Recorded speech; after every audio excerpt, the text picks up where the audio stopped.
ಚಿತ್ರದುರ್ಗದ ರೇಣುಕಾಸ್ವಾಮಿ ಕೊಲೆ ಪ್ರಕರಣ ಪರಪ್ಪನ ಅಗ್ರಹಾರ ಜೈಲು ಪಾಲಾಗಿದ್ದಾರೆ ಮತ್ತಿಬ್ಬರು ಆರೋಪಿಗಳು. ಇಬ್ಬರು ಆರೋಪಿಗಳಿಗೆ ನ್ಯಾಯಾಂಗ ಬಂಧನ ವಿಧಿಸಿ ಜಡ್ಜ್ ಆದೇಶ ಮಾಡಿದ್ದಾರೆ. A6 Jagadish, A7 Anukumar.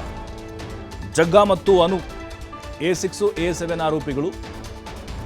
ನಿನ್ನೆ ಇವ್ರನ್ನ ಜೈಲಿಗೆ ಕಳಿಸ್ತಿದ್ರು, ಬಟ್ ಚಿತ್ರದುರ್ಗದಿಂದ ಕರ್ಕೊಂಡು ಬರೋದು ಸ್ವಲ್ಪ ಲೇಟ್ ಆಯಿತು. ಹಾಗಾಗಿ ಇವತ್ತು ಜಡ್ಜ್ ಮುಂದೆ ಹಾಜರುಪಡಿಸಿ ಸೀದಾ ಪರಪ್ಪನ ಅಗ್ರಹಾರಕ್ಕೆ ಶಿಫ್ಟ್ ಮಾಡಿದ್ದಾರೆ. ಕೋರಮಂಗಲದಲ್ಲಿ ಜಡ್ಜ್ ಮನೆ ಇದೆ, ಅಲ್ಲಿ ಅವ್ರನ್ನ ಹಾಜರುಪಡಿಸಿದ್ರು. ನಿನ್ನೆ ಆಲ್ರೆಡಿ 5 ಜನ ಆರೋಪಿಗಳು ಜೈಲು ಪಾಲಾಗಿದ್ದರು. ನೋಡಿ, ಇವರು ಅನುಕುಮಾರ್ ಮತ್ತು ಜಗ್ಗ ಏನು ಇಲ್ಲದೇನೆ ಬಂದು ಸಿಕ್ಕಾಕೊಂಡವ್ರು.